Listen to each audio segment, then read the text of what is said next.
Hari ini saya akan bawakan Yesaya 58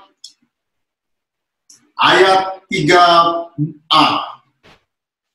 Yesaya 58 ayat 3a.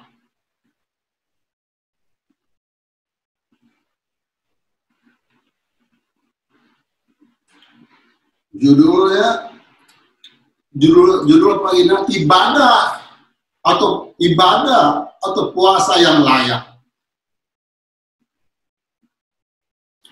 Saya bacakan. Mengapa kami berpuasa dan engkau tidak memperhatikan juga? Mengapa kami merendahkan diri dan engkau tidak merendahkan juga? Bukankah kita juga seperti ini? Puasa itu adalah bagian daripada ibadah secara keseluruhan. Sering doa puasa. Kita seringkali mungkin kondisi seperti ini. Saya sangat yakin banyak orang senang berdoa. Bahkan ditawar dengan puasa. Banyak orang, bahkan gereja menyerukan doa puasa. Nggak salah, itu sangat baik. Tapi kita lihat di sini, kenapa Tuhan tindakan puasa? Ada puasa itu merendahkan diri, mencari Tuhan. Tapi kenapa mereka tidak tindakan? Kita lihat penyebabnya. Mereka bertanya, kenapa nggak tindakan? Kenapa? Kita lihat ayat 2-nya. Kita mungkin seperti itu. Memang setiap hari mereka mencari aku dan mengenal segala jalanku. Ini kalau dalam bahasa Indonesia masa kini, kalau ada bahasa Indonesia masa kini, BIMK bahasa nggak ada ya. Nah, dalam bahasa Indonesia masa kini dikatakan itu menyembah. Mencari aku itu menyembah. Yang ini BMK ya. Ya. Kita lihat Yesaya 58 ayat 2. Jadi mereka menyembah, suka menyembah. Kehidupan mereka adalah penyembahan. Kita mungkin tidak seperti mereka, umat Israel. Mereka penyembahan, gaya hidup adalah penyembahan. Kan kita lagi nih, hidupku untuk menyembah. Mereka sudah itu. Kita lihat ya, Yesaya ayat 2. Mereka menyembah aku setiap hari. Setiap hari artinya kehidupan, gaya hidupnya. Ada gaya hidup penyembah. Kalau kita penyembah mungkin sekali-sekali, mereka setiap hari. Jadi penyembahan itu menjadi gaya hidup mereka. Maka mereka bertanya kenapa? Yang kedua, mereka ingin mengetahui kehendak Tuhan. Mereka belajar Alkitab, mendalami Alkitab, baca Taurat, terus senang mendengar firman Tuhan. Dan kita seperti itu, belajar Alkitab, bahkan sekolah Alkitab. Yang ketiga, seolah mereka melakukan yang baik dan setia pada hukum Tuhan. Mereka bilang, aku sudah mencari engkau untuk menyembah. Betul. Mereka belajar, mendalami Alkitab, mendalami hukum Allah. Mereka berkata lagi, mereka berkata bahwa mereka senang menyembah aku dan menginginkan hukumku yang adil. Mereka ingin tahu Tuhan hukum apa Tuhan, bagaimana ketetapanmu. Kita mungkin belum seperti ini. Tapi umat Israel seperti ini, penyembahan dengan gaya hidup, belajar terus. Alkitab dia bongkar pasang terus, dia cari terus kebenarannya. Tapi kenapa puasa mereka Tuhan tidak hendaki? Tuhan bukan tidak hendaki, bahkan Tuhan tidak indahkan. Orang gaya hidup terus penyembahan loh. Sekolah Alkitab tiap hari baca Alkitab, mau tahu jalan Tuhan. Tapi Tuhan tidak mengindahkan puasanya. Puasa bagian ibadah, ibadahnya Tuhan tidak hendaki. Tidak tindakan sama sekali. Kita lihat jawabannya.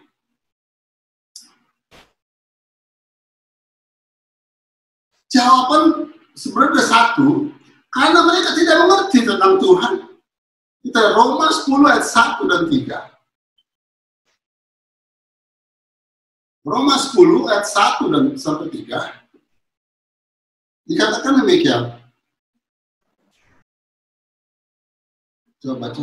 Saudara-saudara, keinginan hatiku dan doaku kepada Tuhan ialah supaya mereka diselamatkan. Ya. Sebab aku dapat memberi kesaksian tentang mereka, bahwa mereka sungguh-sungguh giat untuk mereka giat untuk Allah, tadi menyembah Tuhan, menjadi gaya hidup.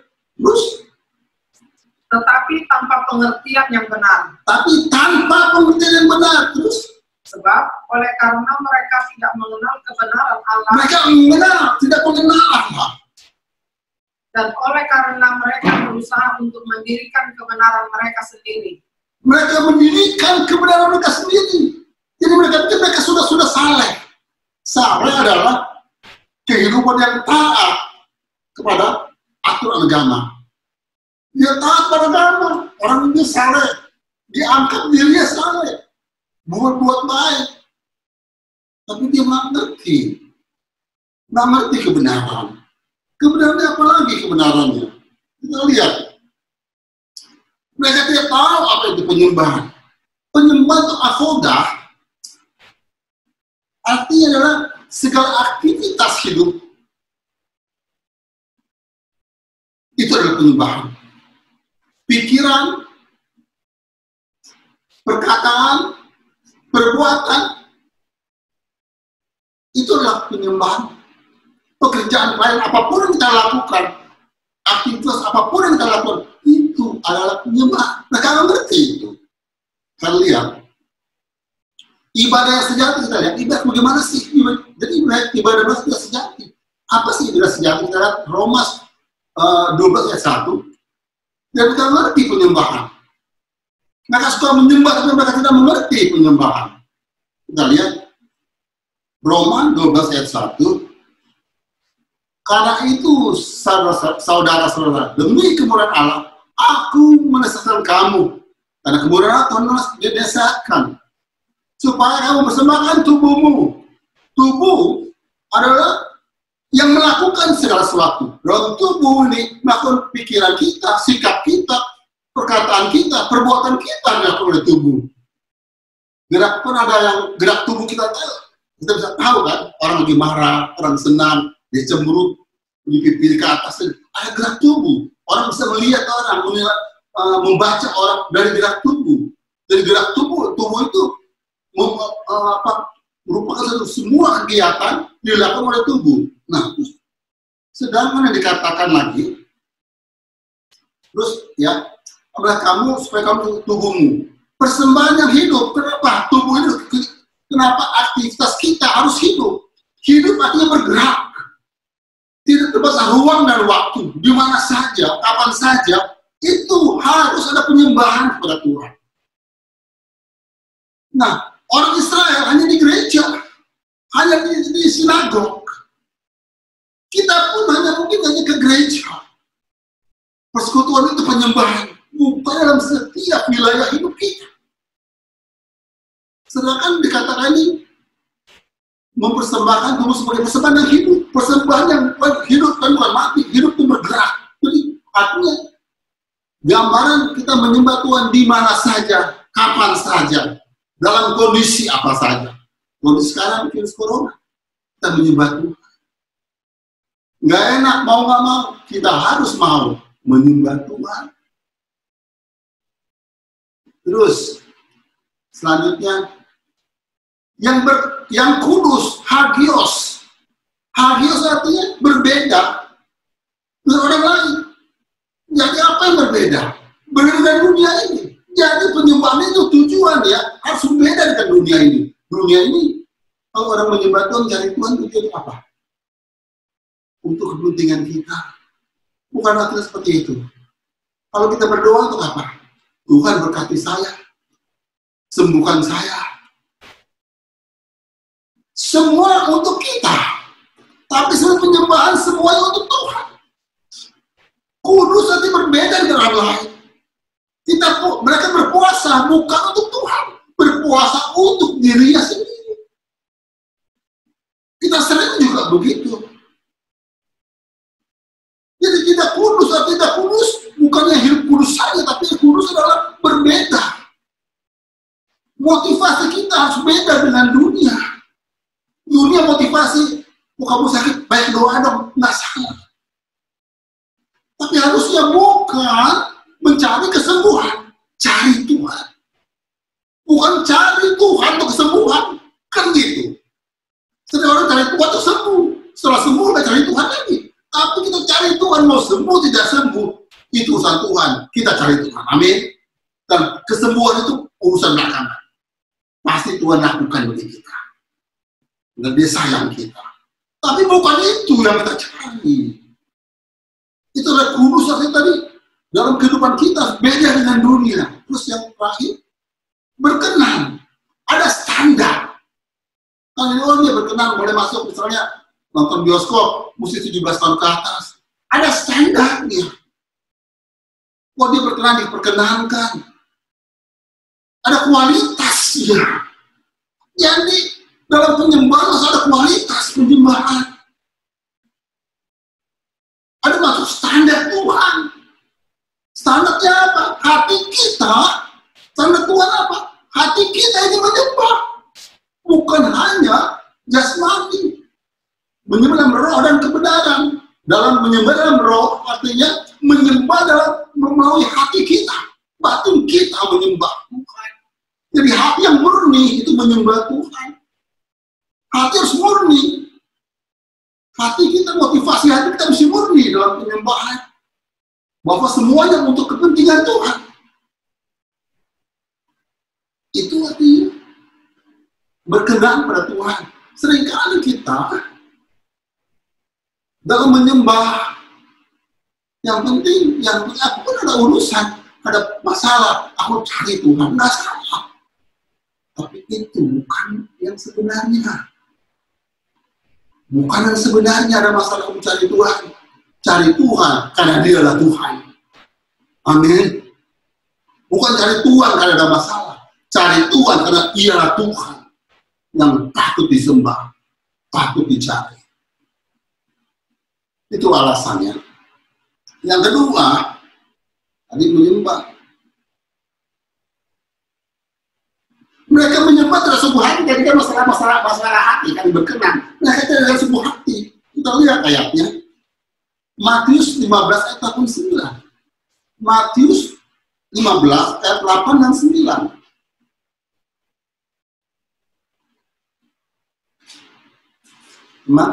Ya, ayat 8 dan 9. Dikatakan gini, bangsa ini memuliakan aku dengan bibir, mereka memuliakan Tuhan. Iya benar, cari Tuhan dong. Selalu begitu. Aku cari Tuhan. Mereka menyanyi puji Tuhan, seolah membesarkan Tuhan. Tadi kan kata kalimat seolah-olah berbuat baik. Iya dong, buat memuliakan Tuhan. Nyanyi buat Tuhan. Selalu gaya hidup itu penyembahan. Ya penyembahan yang salah. Penyembahan untuk diri sendiri. Di sini katakan, bangsa yang memuliakan aku pada hatinya jauh daripada Tuhan. Hatinya nggak melekat dengan Tuhan. Hatinya untuk berkat. Bukan untuk Tuhan. Nggak mau ginoskop dengan Tuhan.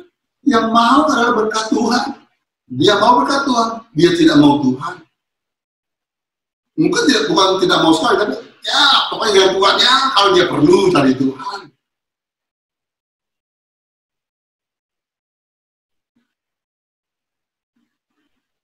Padahal Tuhan menguji hati. Tuhan melihat hati, bukan rupa. Tuhan melihat kedalaman hatinya. Makanya puasanya Tuhan jawab. Makanya doa kita sering gak dijawab. Tuhan lihat motivasi hati kita. Benar gak sih motivasi kamu? Cari Tuhan. Untuk kamu diberkati atau untuk kamu disembuh, itu masalah. Dan buat itu esensinya. Kamu sungguh-sungguh mengasihi aku, kalau kita boleh nyanyi. Aku mengasihi Engkau Tuhan dengan segenap hatiku. Benar hatimu? Hatimu menjauh sebenarnya. Tuhan melihat ke dalam hatimu. Yang engkau incar padaku, berkat yang ada padaku, bukan hatiku. Engkau enggak gairah padaku, engkau gairah pada berkat-berkat yang ada padaku.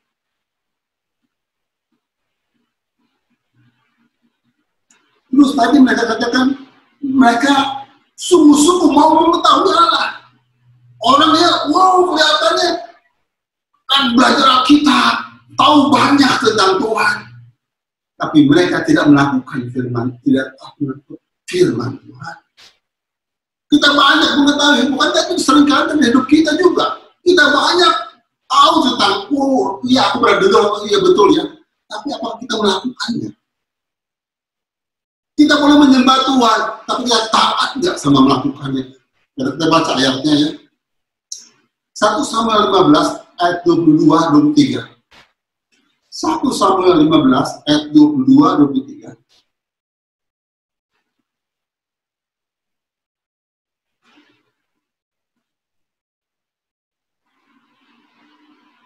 Ayat 22-23. Ya. Tetapi jawab Samuel, apakah Tuhan berkenan? Tadi berkenan ada standar kan? Ada standar untuk penyembahan atau korban bakaran dan korban sembelihan sama seperti mendengar suara Tuhan. Sebenarnya King James-nya mendengar ketaatan dari taat melakukan firman Tuhan. Sesungguhnya mendengar sesungguh taat lebih baik daripada korban sembelihan. Memperhatikan lebih baik daripada lemak domba jantan, makanya sebab pendurhakaan karena tidak taat. Mendengar tadi taat dalam bahasa itu bahasa Indonesia masa kini juga itu dikatakan taat. King James juga taat. Sebab pendurhakaan adalah sama seperti dosa macam orang durhaka. Sebenarnya makanya orang Israel sebenarnya berdosa. Pikiran mereka pikir tak benar. Tapi mereka sebenarnya mereka pikir apa yang mereka lakukan. Sudah ke gereja, bahkan orang berbayar berpuluhan, gede-gede, kasih uang untuk apa, besar-besar misalnya. Tapi hati mereka sama Tuhan. Tuhan nggak bisa disogok.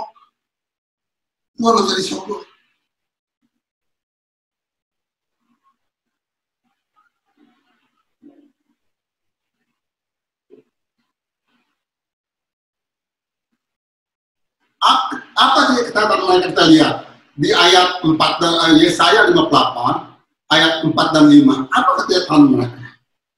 Khususnya kasus ini. Yesaya 58 ayat pokok ayat 4 dan 5 tadi. Ayat 4 dan 5 ayat selanjutnya. Sesungguhnya kamu berbuat sambil berbangga. Enggak, mulai ayat 58 ayat 3 dulu. Sesungguhnya pada hari puasamu engkau masih mengurus urusanmu sendiri. Artinya apa? Dia mikir urusan dia. Sebenarnya fokusnya kepada masalah dia, kepada kepentingan dia, bukan kepada Tuhan. Dia urus. Bahkan dia mendesak buru-buru. Kalau Tuhan bilang kasihlah, tapi enggak. Dia nggak ngerti. Dia bilang benar-benar, yang penting udah kasih perpuluhan, udah kasih persembahan, sudah beribadah setiap minggu ke gereja hadir, apapun acara ibadah dia hadir, udah benar dong. Tapi ada hal lain dia nggak lakukan. Tidak melakukan ketaatan yang tidak sempurna. Kayak Saul itu jatuh kan, dia buat persembahan, dia potong domba, kasih persembahan, tapi dia harusnya yang motong itu, domba itu harusnya korban itu adalah Saul. Tapi dia pikir ada musuh-musuh ini nih, pikir musuh udah nyerang, musuh korban dong, benar, musuh korban itu, karena korban. Tapi yang bukan dia lakukan harus melakukan Saul. Itu tidak ketaatan, ini juga seperti itu. Nah, bukan penting udah ini dong, kenapa begini Tuhan? Ya? Terus mendesak sungguh kamu masih bersuka berbantah, masih berbantah berkelahi.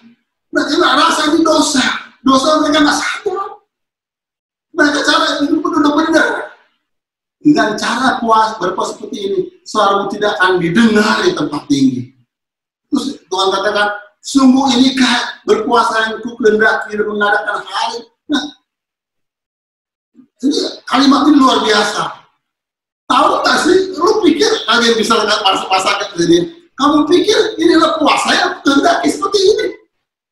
Kamu merendahkan diri, menundukkan kepala jadi subuh pakai segala macam. Ya, orang Israel kan pakai debuk, pakai apa? Nah, dilapis itu segala macam ya, badannya lapik biru itu segala macam. Kain itu kan puasa. Mereka selalu ke gereja mungkin. Mereka mau mengejar kebenaran Tuhan. Mereka penyembah loh, penyembah yang salah. Mereka sungguh-sungguh berpuasa. Sungguh-sungguh mereka puasa. Tapi tetap melakukan dosa. Nggak bisa. Kesalahan palsu makanya. Judulnya kan kesalahan palsu. Karena nggak benar ibadah itu ibadah palsu. Kita pikir Tuhan Tuhan tidak ada. Saat kita menyembah Tuhan, ada mungkin dalam suatu kita pikir ada Tuhan. Tapi sebenarnya emosi kita. Ya mantap Tuhan ada. Tuhan betul ada. Maksudnya belum tentu ada tuh, belum tentu keindahan kita. Karena Tuhan ada di mana-mana. Mungkin Tuhan ada di situ, tapi Tuhan tidak indah. Tuhan bukan melancarkan telinganya. Di Yesaya 59 ayat 1 dan 2. Bukan tangannya, bukan panjang, bukan telinganya, nggak coba dengar. Tapi ada dosa dan pelanggaranmu yang membuat aku dia turun tangan.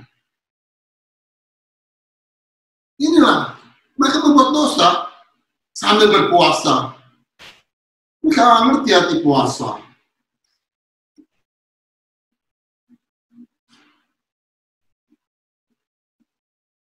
Mereka tidak mengerti yang selanjutnya puasa ini mereka berpuasa tidak mengerti makna puasa. Apa sih makna puasa? Makna puasa adalah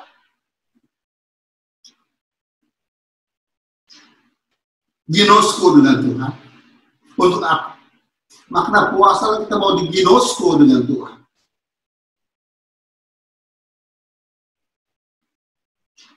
Mau ginosko dengan Tuhan. Dan mau rekonsiliasi dengan Tuhan. Mau kita mendekat pada Tuhan. Mau kita diperbarui hidup kita. Makanya puasa tanpa pembaruan itu bukan puasa. Kita lihat ayatnya. 2 Tawari 7 ayat 13 dan 14.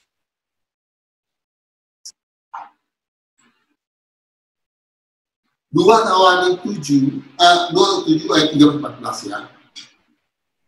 2 Tawari 7 ayat 13 dan 14.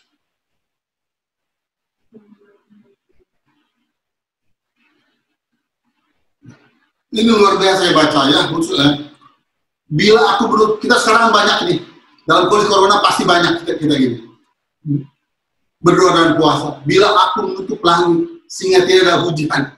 Sekarang saya tutup, banyak keran tertutup kan, keran ekonomi tertutup.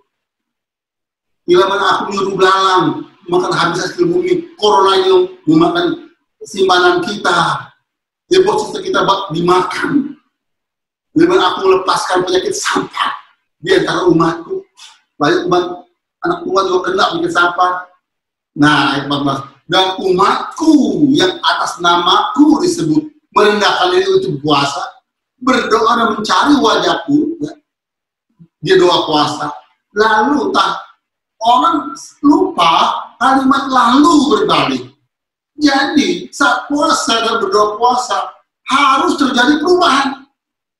Lalu berbalik dari jalan yang jahat, baru maka aku mendengar surga, baru mengampuni mereka.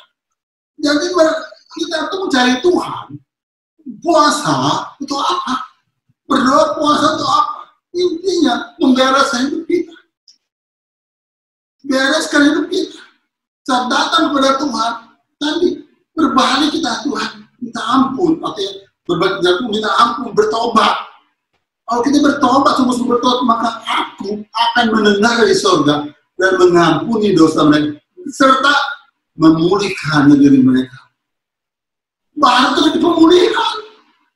Kalau tanpa kita datang kepada Tuhan ke sumber hati, minta ampun dosa kita, hanya bilang, Tuhan, tolong corona, supaya aku dapat kerjaan aku, Tuhan, supaya aku bisa makan, supaya ini, supaya banyak orang sembuh. Tuhan dengar. Tuhan dengar. Tapi tidak menyentuh hati Tuhan. Kenapa? Engkau tidak bertobat. Engkau tidak berbaik di jalan-jalanmu yang jahat. Maka Tuhan lihat. Tuhan pulihkan bangsa ini. Tuhan pulihkan kita. Kalau kita sungguh-sungguh bertobat. Puasa untuk bertobat dari jalan kita. Untuk pada jalan Tuhan pada kita. Itu baru Tuhan kehendaki. Bukan kita berkat. Berkat itu gampang bagi Tuhan.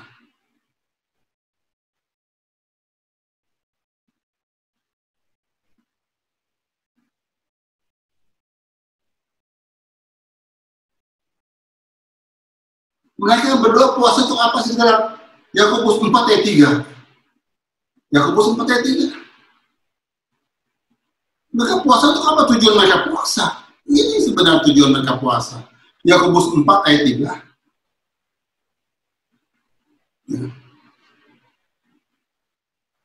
Aku atau kamu berdoa juga ibadah termasuk puasa, tetapi kamu tidak menerima apa-apa. Karena kamu salah berdoa. Doa salah, kenapa salah berdoa? Supaya kamu minta, hendak kamu habiskan untuk memuaskan nafsu, untuk kepentingan diri sendiri. Maka puasa kita. Sering kalau aku mau ilmu puasa lah, ada besok ada ini puasa, ada puasa, ada perbulan nih, ada karir atau masalah karir kah, masalah apakah, puasa. Kalau bilang kamu puasa emang aku seperti apa ya, rukun. Nggak beri sesajen itu berupa doa dan puasa untuk aku kabulkan. Aku bukan rukun, Tuhan bukan rukun. Tuhan pemilik segalanya buat hidup kita. Dia mau kita ginosko. Bukan minta kebutuhan kita, pasti kebutuhan kita dijamin, amin. Tapi Tuhan mau yang utama dulu apa? Cari aku untuk bertobat. Bukan kamu minta untuk memuaskan diri kamu. Kalau kita minta untuk melayani Tuhan itu orang lain, itu mungkin Tuhan kehendaki. Ya memang Tuhan kehendaki seperti itu. Dan kalau itu dari kita sendiri untuk foya-foya apalagi memuaskan diri asal kita, pasti Tuhan tidak berkenan kepada kita. Nah, terus kita lihat, mereka seperti ini. Tuhan tegur mereka. Tuhan menegur mereka dengan keras loh. Tuhan menyuruh mereka menegur dengan keras. Mereka ibadah loh. Mereka puasa. Menyembah Tuhan. Mencari selalu ke gereja. Kalau orang Manado atau di mana ada kom atau apa ya, komsel, ada apa, semua ikut ibadah mungkin Sabtu Minggu ibadah raya, Kamis persekutuan ini, Selasa ini penuh harinya untuk ibadah.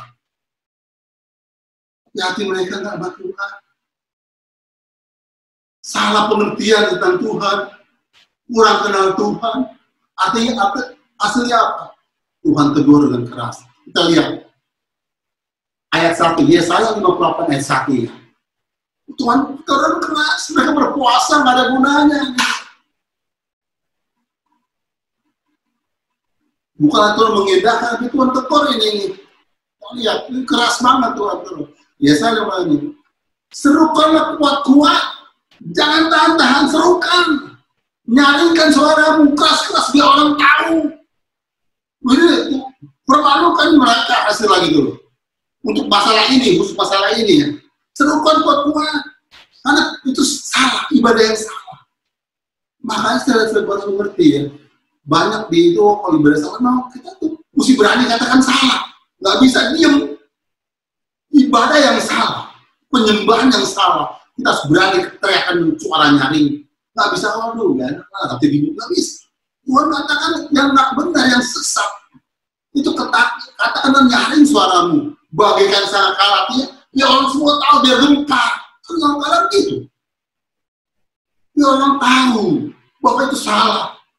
Kepada umatku pelanggaran mereka, kepada kaum turun dosa mereka. Pelanggaran mereka apa?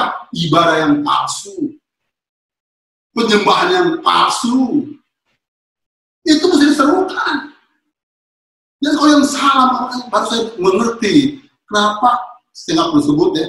Ada ribut-ribut, ada suatu ini perdebatan. Iya ya, memang harus suara nyanyi, nggak bisa enggak. Suara nyanyi kan suara sebagai sangkal dia ketahuan dia tuh apa itu salah gitu loh. Supaya nggak kenapa katakan itu? Supaya nggak banyak umat ini terjebak ikut ibadah yang salah.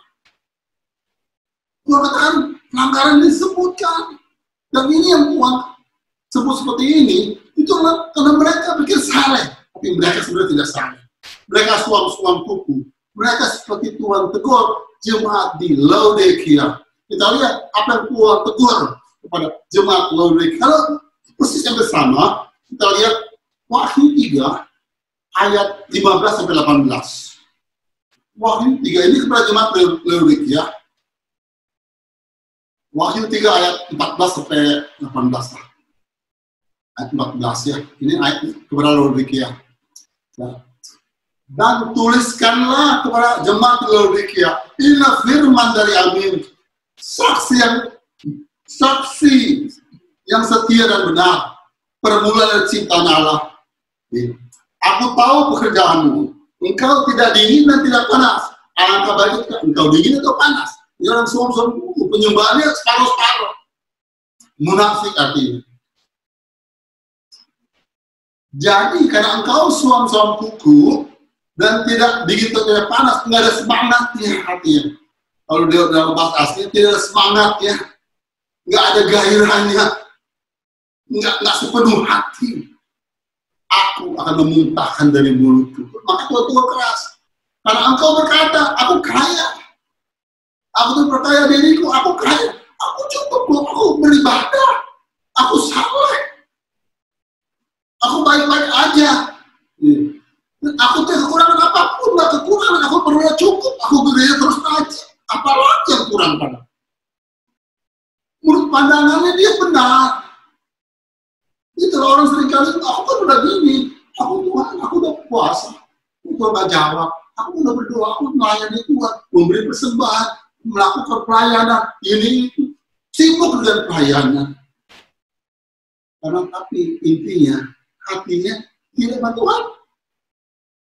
Dia hatinya pada berkat Tuhan, bukan pada Tuhan. Maka Tuhan katakan ini, ayat 18 ini dia. Ayat 17. Karena aku berkata ini, karena engkau tidak tahu bahwa engkau melarat, dia nggak tahu dia. Dia melarat, malam, miskin, buta dan terancam. Dia nggak tahu bahwa hidupnya nggak berkenan pada Tuhan artinya. Dia nggak tahu, dia pikir benar ibadahnya. Dia nggak tahu. Banyak orang kan pikir ibadahnya benar. Oh harus kasih ini, menyenangkan Tuhan. Apakah benar Tuhan senang? Mereka nggak tahu, mereka pikir senang. Tapi sebenarnya tidak menyenangkan Tuhan. Maka Tuhan jijik melihat itu. Kita lihat, kenapa? Tuhan jijik, kita lihat ya. Maka aku bersama engkau supaya engkau membeli daripada emas. Beli emas, apa sih emas? Harta di surga. Emas itu menunjukkan harta di surga. Emas itu mengenai ketaatan. Kita membeli emas daripadaku, membeli harta surgawi melalui ketaatan kita kepada Tuhan. Berjuang untuk taat, untuk dapatkan harta surga. Nggak bisa datang di perjuangan kita. Maka berjuang sampai akhir untuk mendapatkan harta. Siapa yang kita? Yesus Kristus. Emas melambangkan harta surgawi. Nah kita belinya dengan apa? Bayar harga berapa? Ketaatan. Ketaatan dengan main seluruh firman Tuhan. Terus yang kedua, yang telah dimurnikan, ketaatan yang benar-benar gitu loh. Bukan taat separuh-separuh. Ketaatan yang dimurnikan. agar engkau menjadi kaya, ya, menjadi kaya itu dapat semua, dan juga pakaian putih, pakaian putih. Ini kekudusan harus hilang, kekudusan, mengejar kekudusan, katakan. Kita betul kudus, tapi baiknya kita mengejar. Tapi Tuhan yang kuduskan kita secara sempurna. Tapi hari lepas hari kita mengejar kekudusan. Terus yang kedua, yang ketiga, dan lagi minyak untuk melumas matamu supaya engkau melihat apa yang kita lihat. Kita melihat pengharapan apa yang ada dalam Tuhan. Kita boleh melihat rencana Tuhan bagi kita. Kita boleh melihat dan tahu kehendak Tuhan bagi kita. Kita bisa melihat karena kita intim dengan Tuhan. Bisa melihat karena keintiman. Karena dekat, kalau jauh bisa lihat. Itu maksudnya minyak lumas supaya mata kita bisa melihat kemuliaan Tuhan. Bisa melihat Tuhan. Bukan melihat berkat Tuhan, tapi lihat ke Tuhan. Bertemu dengan Tuhan. Hinosko dengan Tuhan. Ini perjuangan yang gampang. Untuk bisa melihat Tuhan. Kita berjuang melawan segala keinginan daging kita. Supaya kita layak datang Tuhan. Kalau Dia kudus, hampir dengan kekudusan. Tanpa kekudusan, kita tidak mungkin bisa melihat Tuhan.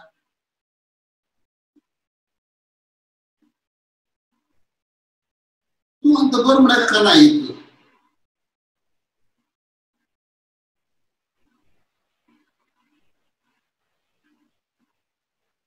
Satu lagi, karena mereka tidak ginosko dengan Tuhan tadi.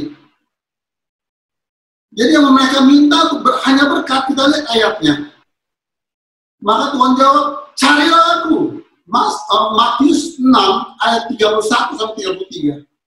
Karena mereka tidak kenal Tuhan. Jadi mereka kejar berkat. Tuhan katakan, jangan kejar berkat. Kejar aku. Tuhan katakan. Kejar aku. Tapi mereka kejar berkat. Karena mereka tidak mengenal Tuhan. Kurang mengenal Tuhan. Lihat ini. Sebab itu jangan kamu khawatir dan berkata apakah kami makan. Hanya mereka tujuan dari Tuhan. Aku khawatir makanan aku sakit. Tuhan sembuhkan dulu. Aku pada makanan lagi. Tuhan berkati aku. Supaya aku pun ada makanan. Aku pada pekerjaan. Berkati aku. Pikirannya fokus pada berkat. Semua itu bisa bahasa-bahasa yang tidak mengenal Allah. Karena mereka tidak kenal Tuhan. Tidak kenal hati Tuhan. Mereka mencari, maka Tuhan cari dulu aku. Itu belakangan itu bonus, sekarang kau mencari aku. Ini maksudnya, karena tidak mengenal Tuhan. Mereka, orang yang beribadah tanpa berkat Tuhan, mereka cari berkat Tuhan. Mereka berdoa untuk berkat Tuhan. Berpuasa untuk berkat Tuhan. Nah, ini, mereka berpuasa untuk corona. Itu benar. Salah. Kita puasa mencari kehendak Tuhan. Mencari kita benar di depan Tuhan. Supaya dipulihkan. Baru corona itu beres.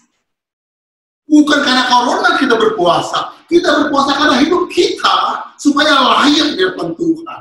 Dan masalah mengenai corona itu tadi akan dipulihkan. Kalau hidup kita beres, dipulihkan seperti ini. Kalau kita ini, engkau mencari aku, semuanya akan ditambahkan kepadamu. Virus corona Tuhan selesaikan, makananmu Tuhan tambahkan. Kenapa kita mendahulukan Tuhan dalam hidup kita? Itulah maksudnya. Carilah Tuhan. Nah,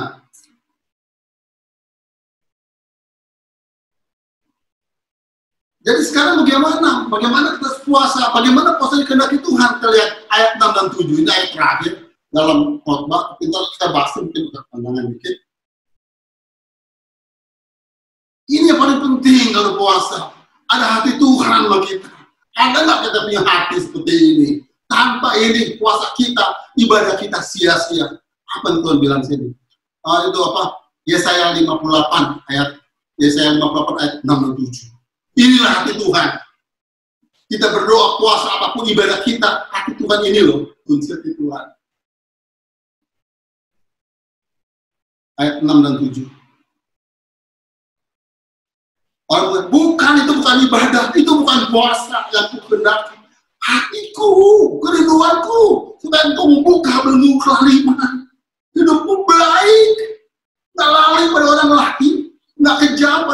lain.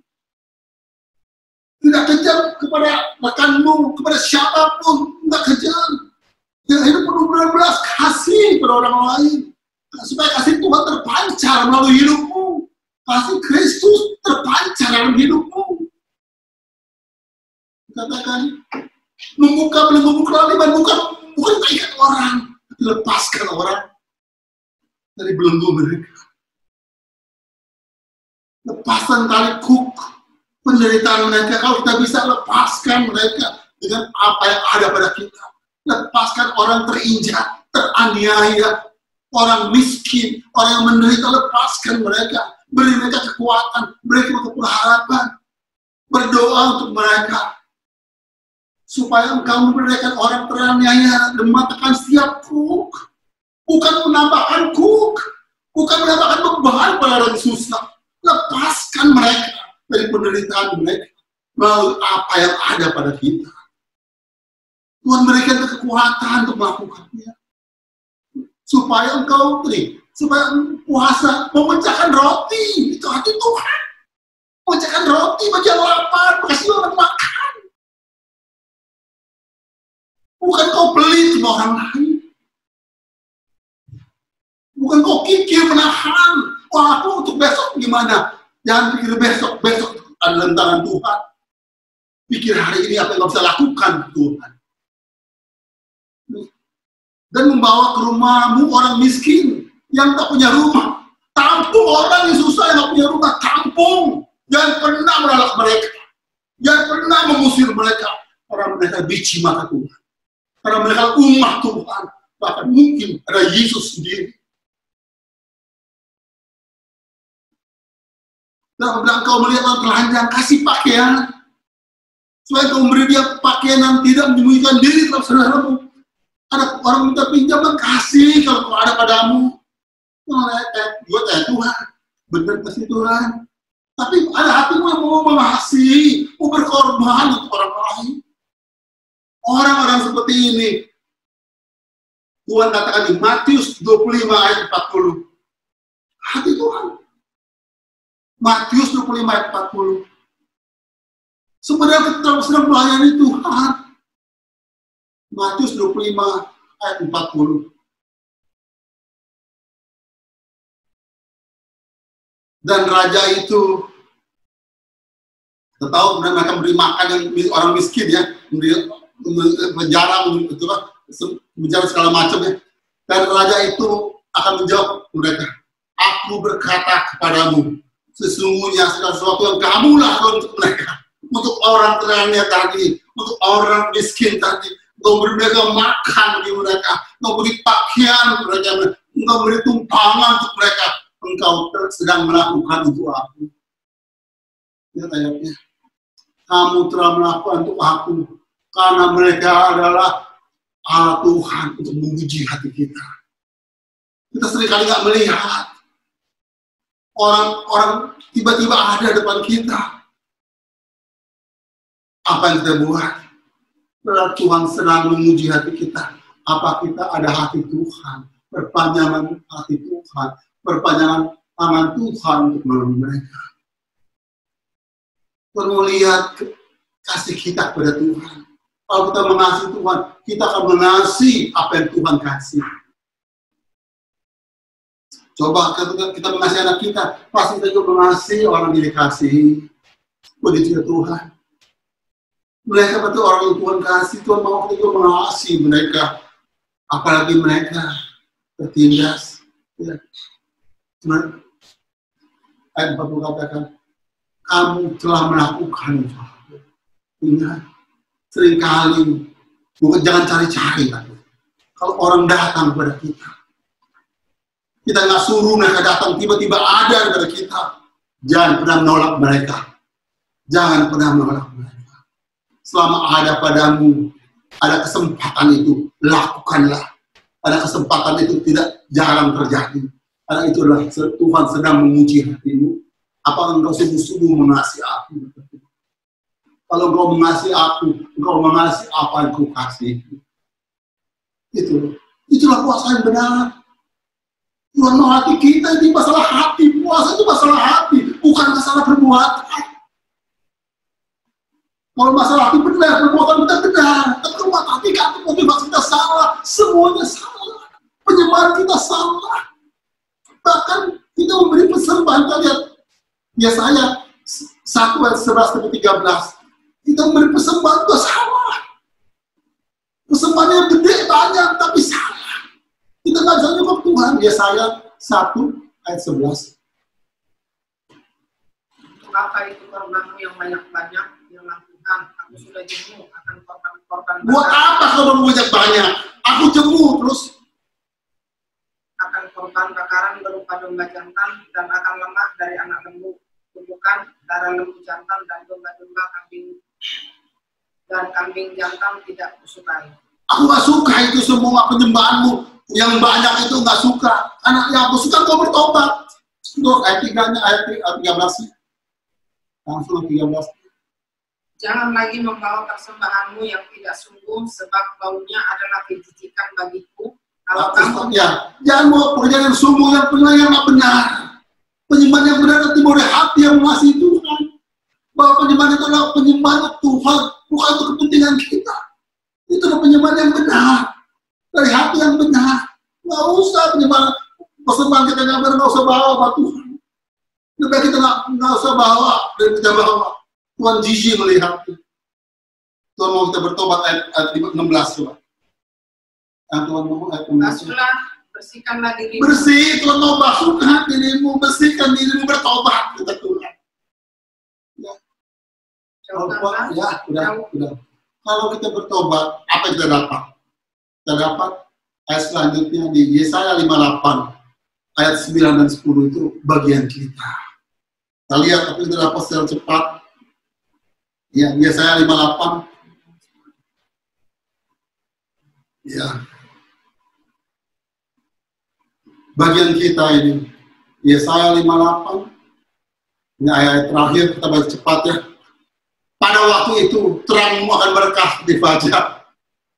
Kita, jadi orang akan melihat kita, akan menghormati kita, kita akan berkenan kepada Tuhan. Lukamu akan pulih dengan segenap, penderitaan kita akan dibebaskan. Segala sesuatu akan dipulihkan Tuhan. Terus mengatakan, kebenaran Tuhan, baik sedap Tuhan, kemuliaan Tuhan. Kita dikelilingi kemuliaan kebenaran Tuhan. Ayat 9.